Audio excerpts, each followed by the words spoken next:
If you're on a self-development journey, you need both the positive and the negative to make change.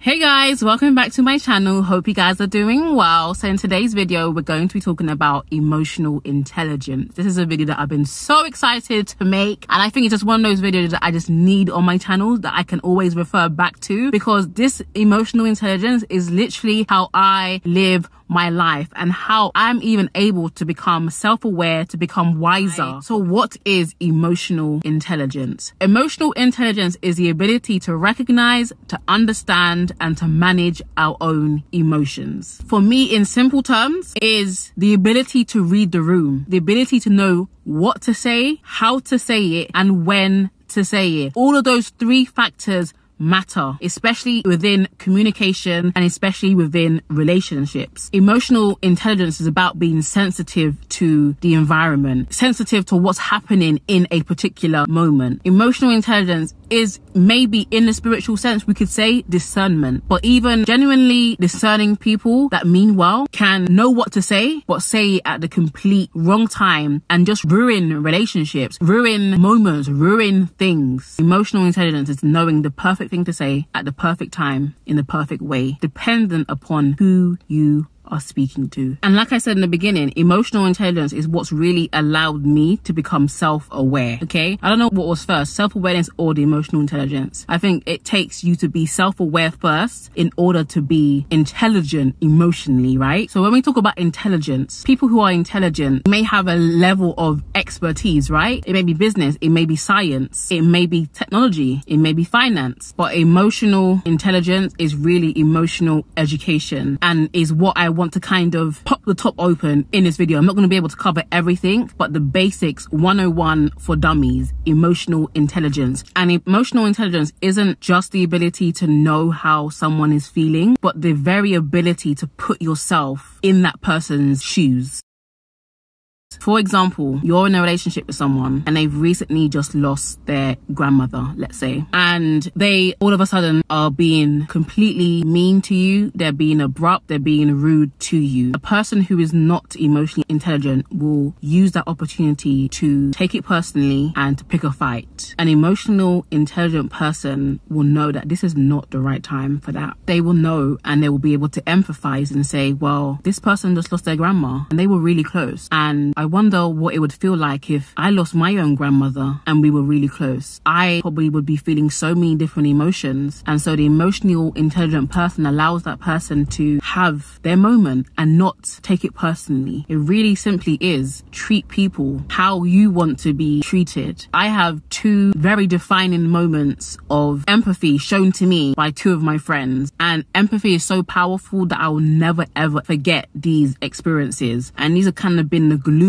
that has bound my friendships with these two people together. Whenever I think about, oh, this person's been annoying or whatever, I don't want to be friends with them anymore, I always go back to those moments where they actually showed that they genuinely love me, right? And so one of the instances was when I was at university and I was having such a hard time. I recently lost my granddad. Everything was in my life was falling apart, and I just felt like a fraud. I felt like I'm at this big massive university that is well above who I am as a person. I can't even keep up. And I remember being on the phone to my friend and I was crying. I don't really cry, but I was crying to her and she was just encouraging me and she started to cry. Such a powerful moment. It's a difference between someone saying, oh, it's fine, don't worry, you'll get through it, and someone actually feeling those emotions because they genuinely care about you, and then therefore putting themselves in your shoes and the pain that you're experiencing, they're experiencing. And the second experience was with my another friend who I confided in about something, and she prayed for me so hard. Oh my God, the most powerful prayer. She was praying like she was praying for her own self. And those two moments in friendships showed me what empathy really is. And so I try as hard as I can to practice that. Maybe not to the extent of having to cry when they're crying. Maybe maybe if it's like my partner or something, but you can practice empathy by actually stopping, listening, understanding, and therefore knowing how to act after that. One of the people that struggle with emotional intelligence hard is people who are like me, that are highly sensitive people, and we just feel everything very deeply, and we sometimes get accused of being too sensitive. If you've ever been called too sensitive, then you know we see eye to eye, we see each other. But in feeling everything deeply, you have ample opportunity to feel hurt a lot and offended, even when the hurt is not intended.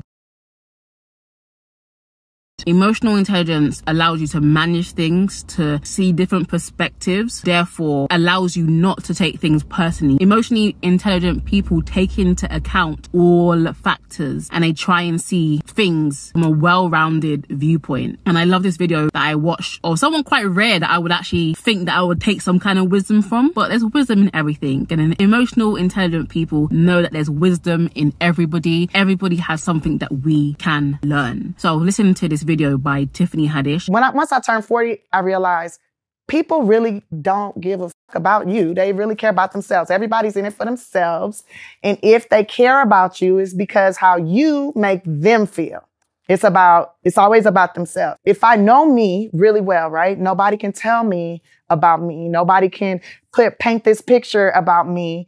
Because I know me. So really and truly, it's true. How people feel most of the time is not a reflection of you. It's almost always a reflection of them and how they feel about themselves. So when you know that and you have that awareness, you let negativity roll off of your back. One of the questions I get all the time when I'm doing a Q&A is, how do you deal with negative YouTube comments? You don't take it personally. And if there's no enemy within, the enemy without can do you no harm. If you're not believing that thing about you, then whatever anyone says does not matter. But the moment you start believing what they said, or you already believe what they said, that's when it has the power to hurt you.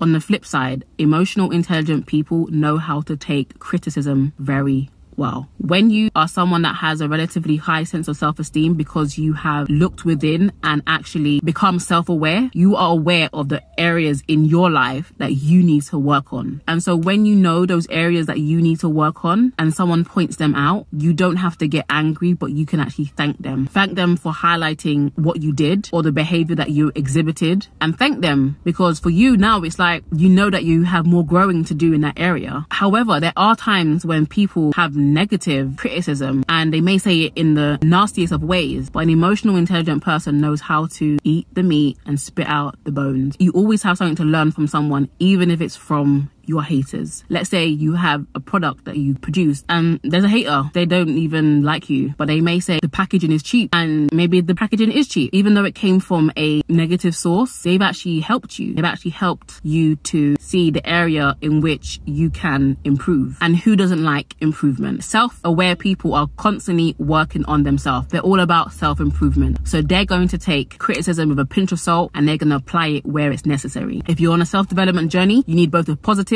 and the negative to make change.